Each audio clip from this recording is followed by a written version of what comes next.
All right, guys, this is take 3. It says I'm live.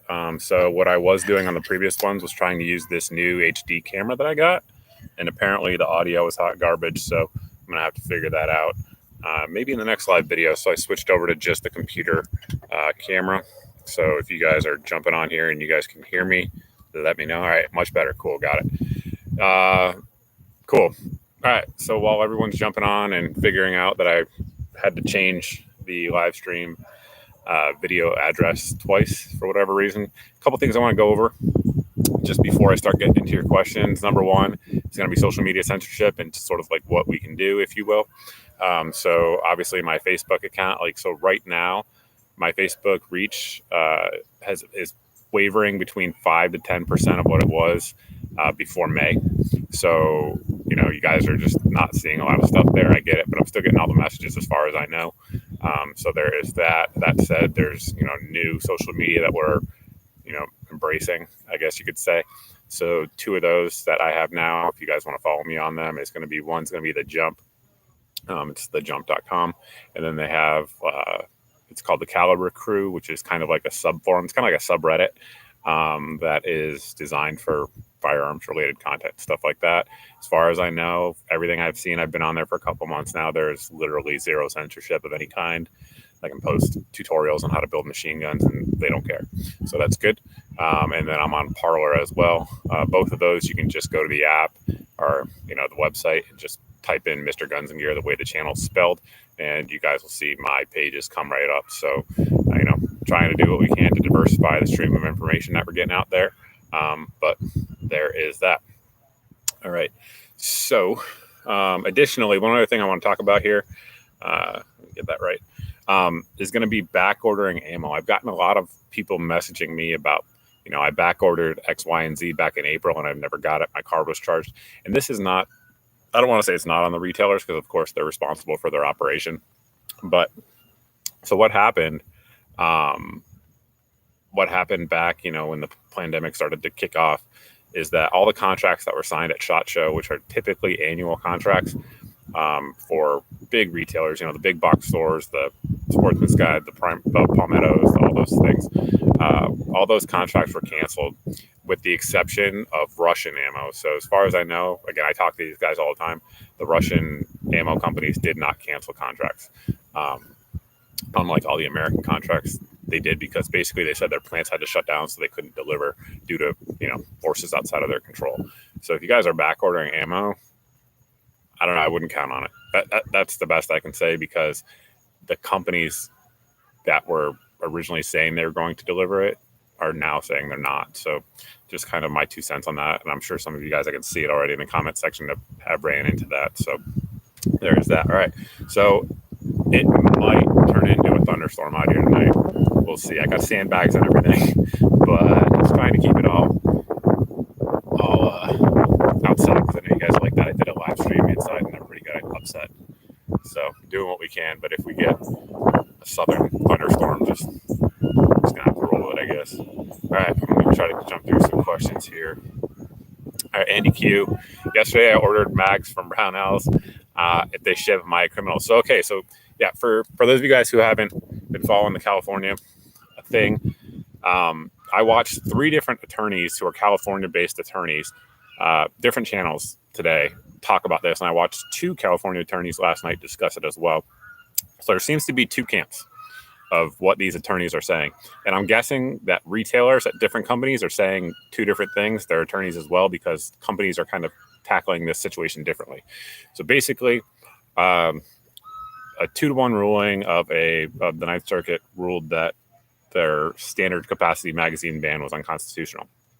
That's quick and dirty of it. All the details are in an article over on my page and on my video I did on it yesterday. So there's 2 camps, right? So if you remember back, I think it was 2019, Judge Benitez put a stay, which basically allowed for Freedom Week, for mags to come in and all that stuff. This was on the same case, but they said the case was, unconstitutional.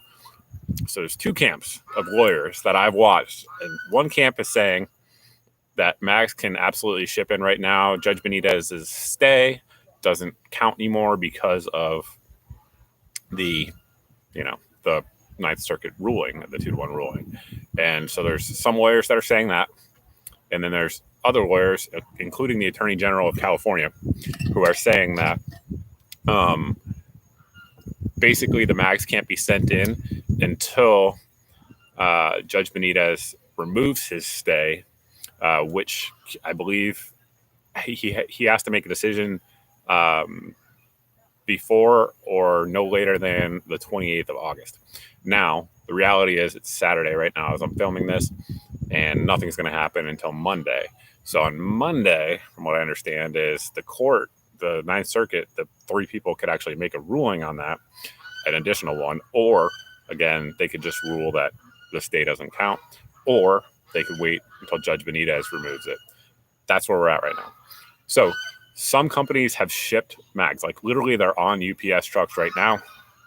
And here's my take on it. If I was you, if I lived in California and I had any kind of question about it, I would just remove the date code. How would they know it's not from different Freedom Week? Or if the mags are predated before Freedom Week, just roll with it. That's what I would do. My 2 cents. So there's that. That's the situation as I understand it as of right now. All right, Nathaniel said, getting out of the military this month, thinking of getting an M1 Garand instead of a shadow box. Yeah, nice. Any experience with M1s? Yeah, I have several M1s. One of them was actually made by both of my grandparents. For folks that don't know, I'm from Springfield, Massachusetts, and my grandparents met at Springfield Armory, like the real one, not the company now.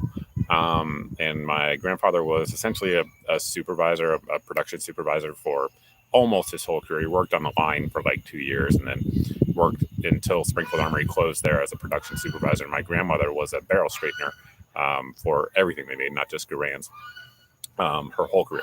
And again, until they shut the armory down. And one of them, was made by them while they were on the line. It's documented because there's really good documentation. If you guys ever get a chance to go to the Springfield Armory Museum, it's a cool place. And then I had basically their signatures engraved on it, so it's pretty cool. But the Garand's a great gun. It's a fantastic gun. Obviously, it wouldn't have done as well as it did in combat if it sucked, right? So it doesn't suck. All right, Smash Mode. I like the name. Said if the situation were hopeless, their censorship would be unnecessary. That's true. I agree with that. 100%. All right. And for those that haven't watched my live streams before, one thing that's a little bit different with like what I do and a lot of other people is that I have a lot of restrictions on my account for live streaming, which I don't understand by YouTube. So things work a little bit differently for me in terms of how I see. Somebody said the dog's whining. That's not a dog. That is a goose. And he's lost. That is behind us. All right. Sportsman's Guide told me ammo will ship on 11/3. Again, Sportsman's Guide doesn't know that. Like, I get why they're saying it. It's probably some sort of automation in their system, but I wouldn't count on it. So I'm telling you.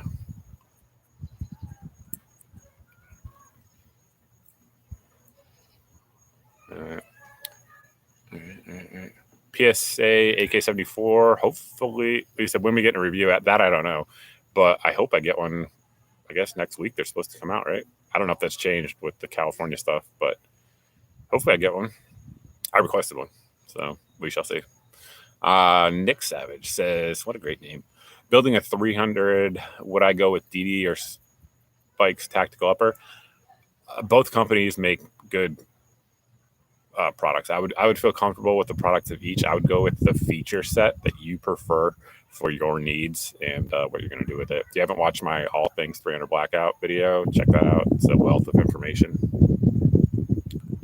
Arsenal doesn't have a date code on their magazines. You are correct. There are other mags that do not as well.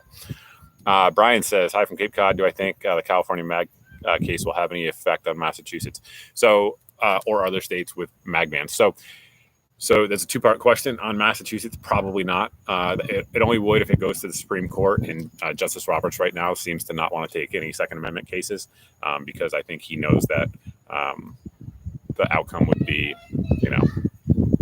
pro Second Amendment. And for some reason, he seems to not want to have that happen under his watch. So we shall see. In terms of other states with mag bans, yes, is the answer to that. So if the Ninth Circuit, so the Ninth Circuit has, from what I understand, again, watching lawyers talk all day, has options. So they can either keep with the 2-to-1 rule, or apparently the Attorney General of California can request a larger body of judges, I think 11, don't quote me on that, to review the case, re-review the case. So if it stays as it is, or if the 11 judges also rule the same thing, then it 100% will impact other states, specifically Hawaii, because they would fall under the purview of the Ninth Circuit, and it would be super easy for anyone to just bring up a lawsuit. And I don't know all the states that fall under the Ninth Circuit, but anybody can bring up a lawsuit and say, hey, this is settled in the Ninth Circuit Court. Give me my freaking mags back and stop with your nonsense. So it could have effects relatively soon on other states, but probably not Massachusetts anytime soon, because Justice Roberts doesn't want to, I don't know, improve the Second Amendment from everything I can tell. Situation in America. All right, hold on. The beard is becoming more sick. The beard looks terrible. I just think it's funny at this point. All right, hold on. I don't know if you guys can hear the rain, but it's starting. Somebody's asking about a Geissele Super Duty review. I don't have one. I put a video up on my B channel for those of you guys that saw that, but that's not my rifle. So when I do reviews, I tend to put a good bit of rounds through them. I don't want to do that to somebody else's rifle. But hopefully I get one in eventually. Right now, I'm sure Geissele is just doing everything they can to make the ones that they're selling out. M&P 2.0 compact versus Glock 19. Yeah, whichever one you like better. Both of them are fantastic guns. Like, Glock sights suck. Other than that, you pick. All right, hold on.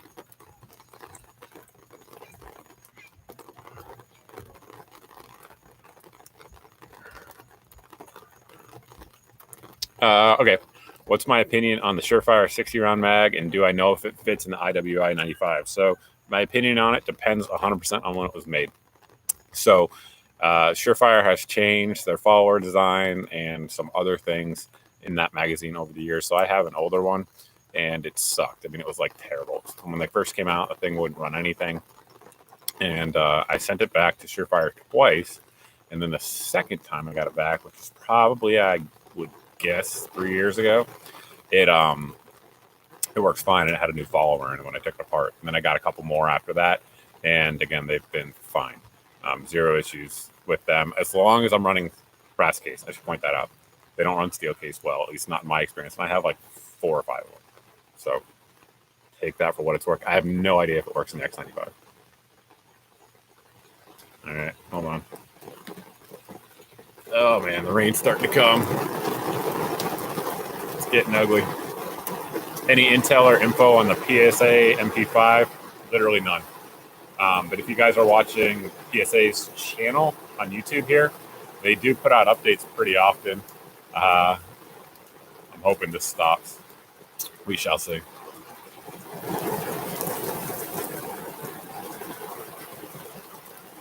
It's raining sideways.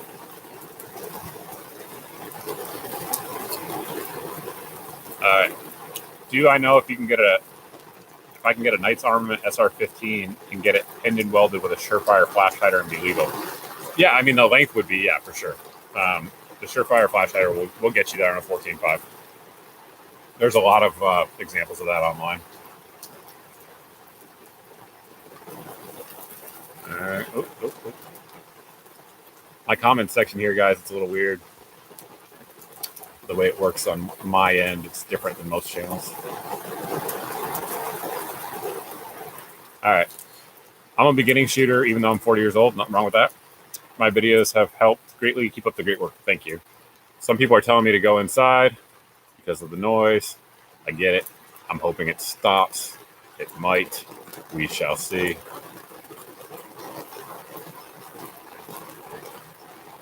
James, thank you for the super chat. And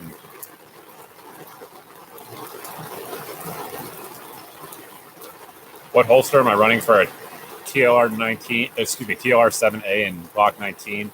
I believe it's a Priority 1 holster. Just for the TLR 7, it works with the Alpha as well. There's no issue there.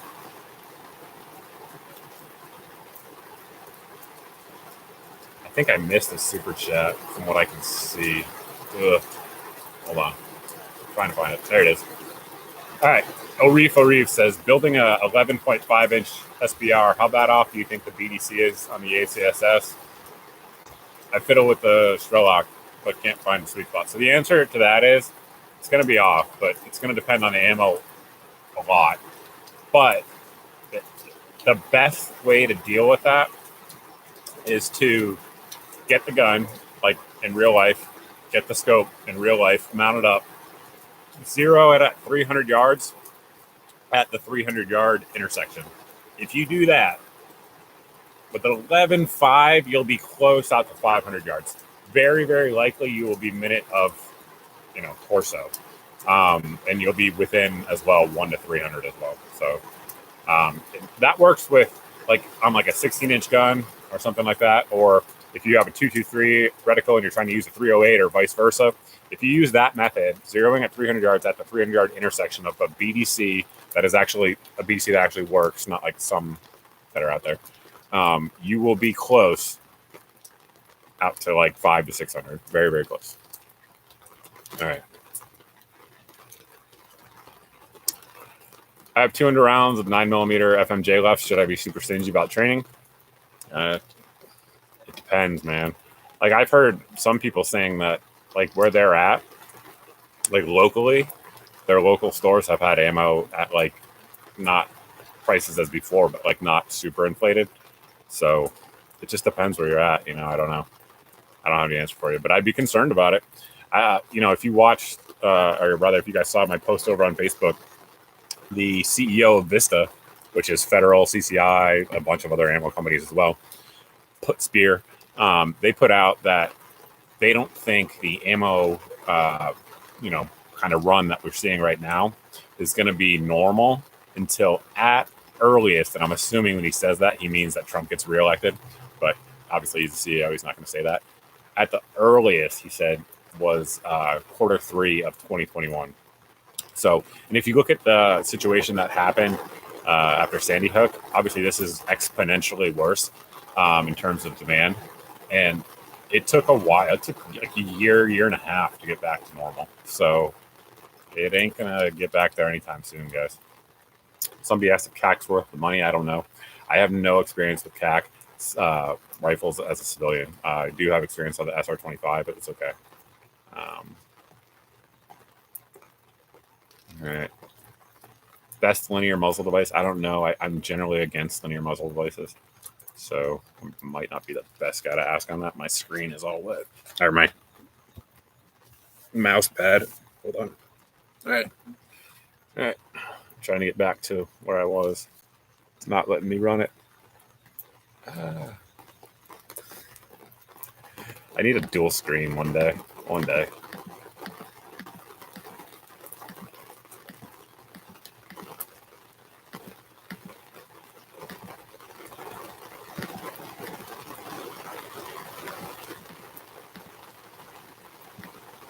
All right, guys, I'm working through your posts.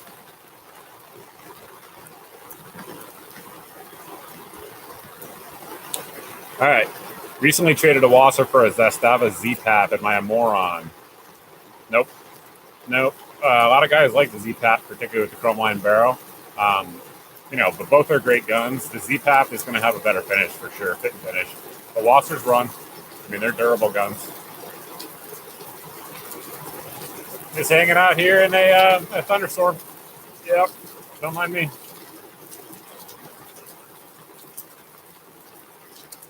All right. POF or POF the boss. Will there be a Battle Steel gun jaw tripod mount review? Probably, yes. I use it all the time, but to do a dedicated review, we'll see. I can't use my mouse.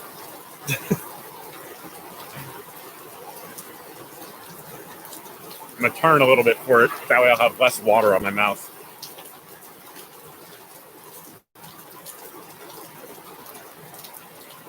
Which other, will I post the other websites to follow me on? Yeah, so I'll go through. And actually right now, if you look at my current video descriptions, at least the last 3 or 4, like put the new sights in there, and I'll go through when I'm done with this live stream, and I'll go through and put them in there as well.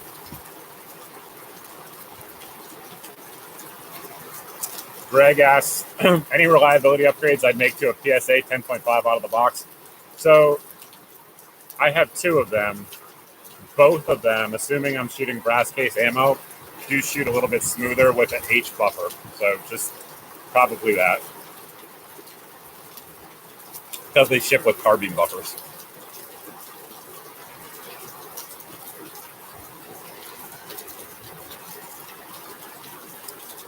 Mr. Twisted says, hail from California. Went on PA, PSA, and Brownell's website after the 9th Precision. All mags were out of stock. That's not true. There's definitely mags in stock. I shared a bunch today. So, yeah, it's not true. Maybe the mags you were looking for, but mags are not out of stock. Chris said, thank you for the ammo post. Stocked up. Done for now. Yeah, I think a lot of guys are, for sure. You're welcome, though. Thank you for following me.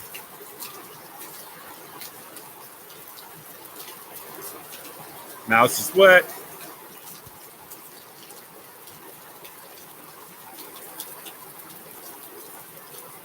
How do I feel about Lucky Gunner? Just bought ammo from them.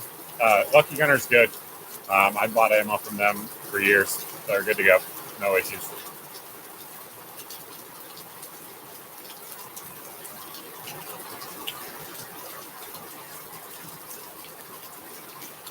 Best adjustable gas block for a 10.5. The answer to that is going to be Superlative Arms, guys. Superlative Arms are the best gas blocks out there. Period.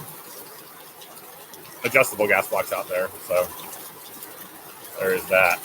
Gotta keep my mouth dry.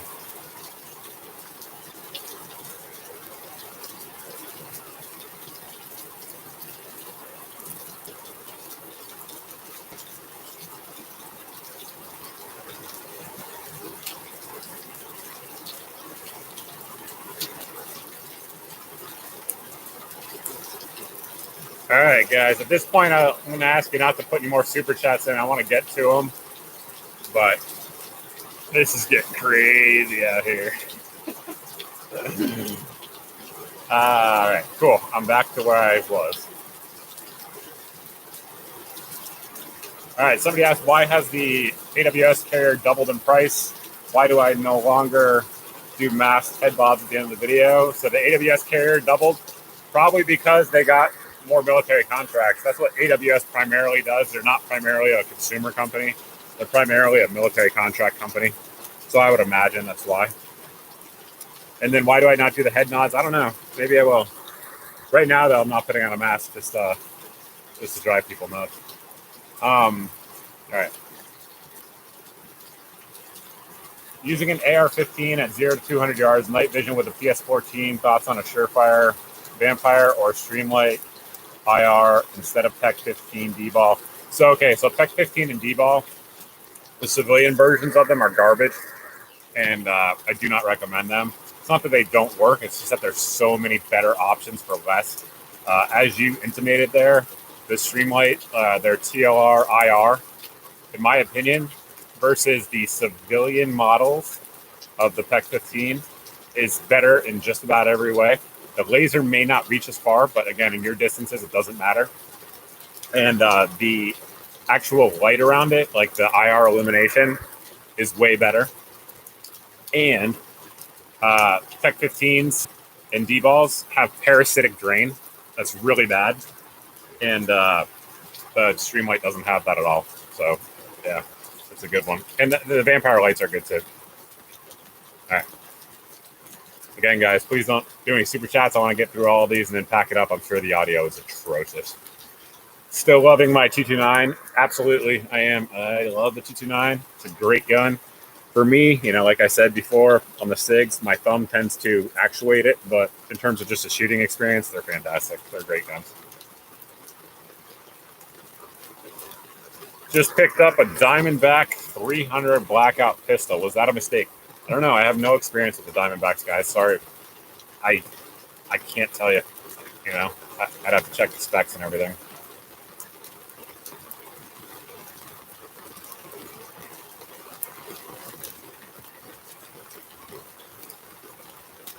I am Spartacus. I'm going to wipe the screen off so I can see it. Where did I go to basic when I was Army? Sand Hill, Benning? No. So I went to basic at Lackland Air Force Base. And then the way I came into the Army, it's a long story. But anyway, the point is, at the time, I didn't have to go through Army basic training because of my experience in the Air Force that I already had. Where the other guys did. Some guys had to go to, I think, White Sands, New Mexico for like a training program. But with my background at the time, I didn't have to go through basic training in the Army. But I was on Sand Hill. That's a true story. For a while. So they were trying to figure out what to do with me. So I was at, what is that, the 20th AG or whatever the holding company is there. I was there for a while.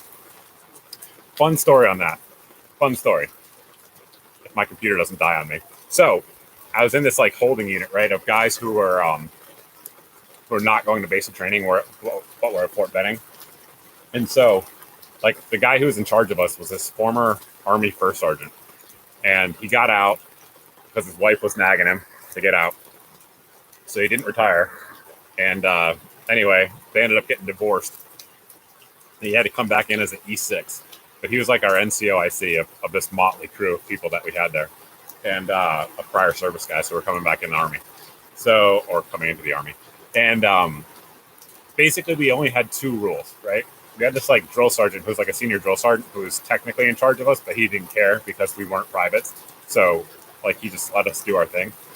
And our only 2 rules, right? They brief you this when you get there, is no alcohol in the barracks at this particular unit, and no women in the barracks, right? Because obviously it's an infantry unit. So like it's my first day, right, in the Army, and I have this E6 there who's in charge of me, and you know, I'm doing my end processing or whatever. And it's like maybe 8 or 9 o'clock at night. And like he was the E6, so he had his own spot in the back of the barracks. And he had like, you know, like when you're deployed and you put up like ponchos and stuff around so you can have your own private space. So he had that in the back. And like you had to walk by there to get to the bathroom. So I walked by there. And there's like a gap, and I see that there's some woman in there who I'm assuming is a Fort Benning prostitute.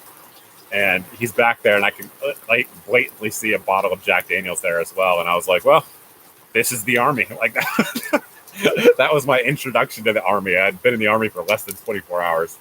Good times. Good times. And to your point about what did I have in terms of a rifle, I had an A1. I had an A1 in basic training. I am that old. Should I get a Surefire or Vampire for my next weapon light, even if I won't have NVGs for a while? It depends, you know. If you're getting Gen 3 nods and you're going to use some sort of like a dual designator pointer, it's probably not necessary. It's situationally dependent, and you're going to give up a lot of candela going with the Vampire version. Trying to get through all these super chats. I think I got one left before my computer dies. Zoo sent a super chat. I appreciate that.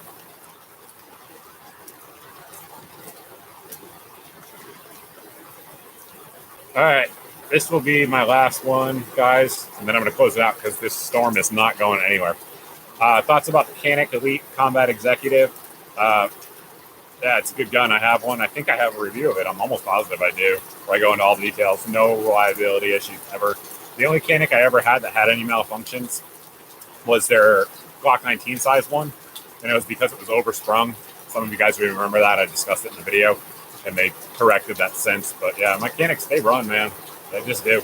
It is what it is. So, all right. I'm going to end the video there.